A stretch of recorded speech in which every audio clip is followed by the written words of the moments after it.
warahmatullahi wabarakatuh. Hai teman-teman semuanya, kembali lagi saya Adila Cintia yang udah lama nggak upload video YouTube. Karena adanya faktor eksternal maupun internal dari diri saya sendiri, maka saya meniatkan kembali untuk membuat channel saya ini menjadi aktif kembali. Hal yang menarik bagi saya sebenarnya satu, untuk menunjang kegiatan saya supaya lebih produktif lagi. Karena apa, di era 2021 apalagi 2020 kemarin memang banyak hal yang nggak diduga-duga terjadi, enggaknya banyak waktu terbuang sia-sia. Nah, kali ini saya kayaknya tertarik untuk mengulas dari beberapa video yang saya tonton, dari beberapa sumber bacaan yang saya baca. Saya akan menyimpulkan bagaimana pemula dalam membangun channel YouTube. Nah, di sana nanti kita akan rangkum step by step agar channel YouTube kalian hari ke harinya itu berkembang. Sebelum kita masuk ke step-step yang memang harus dimiliki dari jiwa seorang content creator, yang harus kita miliki itu tentu akunnya dulu. Kita harus punya akun YouTube terlebih dahulu. Sebelum punya YouTube tentu harus ada Gmailnya dulu. Kita daftarkan Gmail, kemudian kita daftarkan YouTube. Nah, setelah itu baru kita masuk kepada internal dari seseorang content creator. Hal yang pertama itu, kita tentu sudah ada niat dari diri sendiri, ada keinginan dari diri sendiri, bukan hanya mau ikut-ikutan. Karena kalau judulnya ingin ikut-ikutan, pasti nggak bakal konsisten, karena motivasi dari internal kita sendiri itu nggak baik. Setelah kita udah ada niat, udah ada dorongan dari diri sendiri, yang sangat perlu itu kita harus natural, harus jadi diri sendiri, harus bagaimana menunjukkan karakteristik kita itu senatural mungkin, keaslian kita. Jangan menjadi orang lain untuk menjadi sebuah content creator. Karena apa?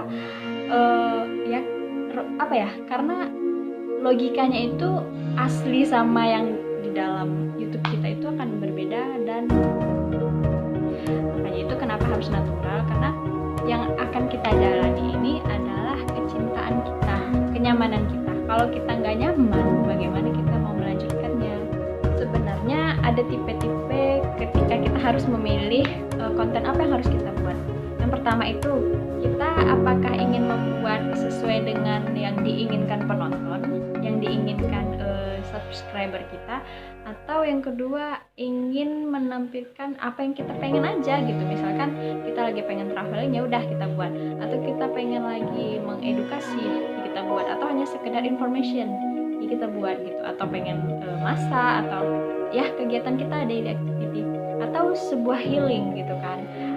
Itu ada dua kelompoknya, untuk penonton atau untuk kesenangan diri kita sendiri. Nah, itu semuanya sebenarnya dibalikkan lagi ke content creator masing-masing gitu kan, ke pembuat video itu. Karena yang menjalankan kan mereka, tapi kebanyakan di masyarakat pada umumnya content creator itu tuntutannya itu memang untuk memuaskan penontonnya kan.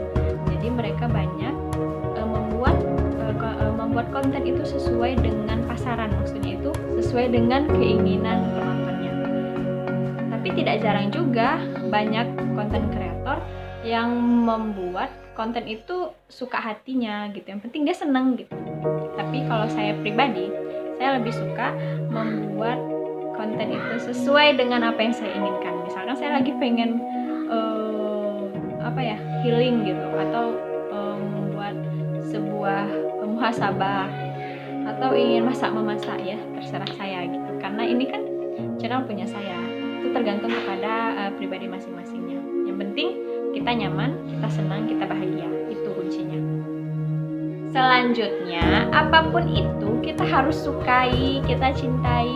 Ini yang paling sulit adalah konsisten, karena konsisten itu memang membutuhkan jiwa dan raga yang tidak malas kalau ingin konsisten. Karena kalau kita tidak ada jiwa yang rajin gitu kan, maksudnya itu lebih dominan malasnya, maka konsisten itu nggak akan tercipta.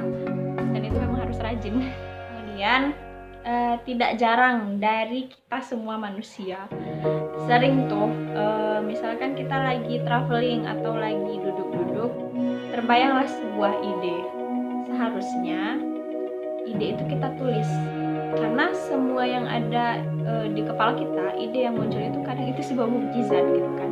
Kalau kita udah tulis, suatu saat kita bisa membaca, oh iya aku punya ide begini loh dulu. Jadi ketika kita mentok, nggak tahu harus mau buat konten apa, kita tinggal nge-review apa ya yang mau dibuat gitu, karena kita udah punya catatan.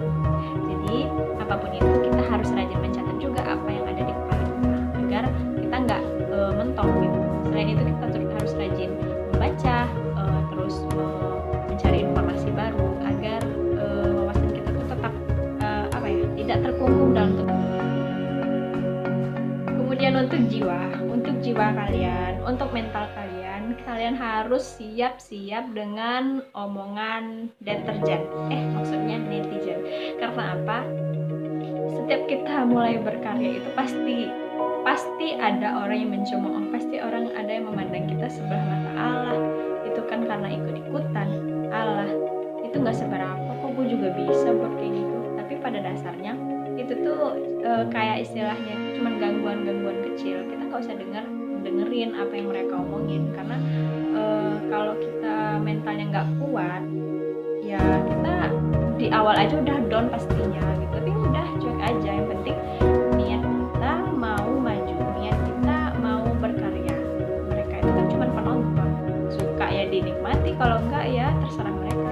Yang terakhir yang perlu kita punya adalah teruslah bahagia, karena energi yang ada di dalam diri kita itu akan terpancar nih dari muka kita, dari cara bicara kita, dari tatapan kita.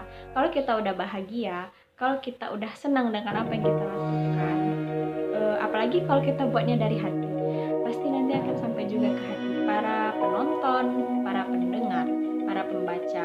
Karena itu kunci utama itu kita harus bahagia. Ketika kita bahagia, semuanya itu akan baik-baik saja. Makanya itu tujuan dari awal kita menjadi konten kreator itu ditujukan untuk diri sendiri, karena kita ingin bahagia, makanya kita menjadi konten kreator gitu. Ya mungkin untuk tips dari saya itu aja teman-teman, karena ini kayaknya lebih ke healing sih, gimana kita melatih mental kita agar menjadi konten kreator tuh nggak sesulit itu dan nggak semudah itu juga gitu kan. Yang perlu dilatih itu memang selain dari wawasan kita, otak pikiran kita juga harus dilatih mental, kemudian kekuatan kita dalam menghadapi rintangan-rintangan selanjutnya. Yang penting kita tetap berproses, konsisten, yang lain abaikan. Tapi ingat,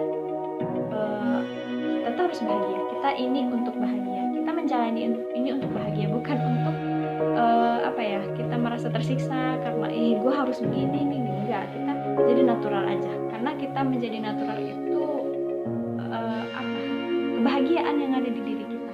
Jadi semangat untuk saya yang pemula dalam membuat konten ini, dan untuk teman-teman yang lain semua yang masih pemula berjuang, ayo semangat, kita bisa.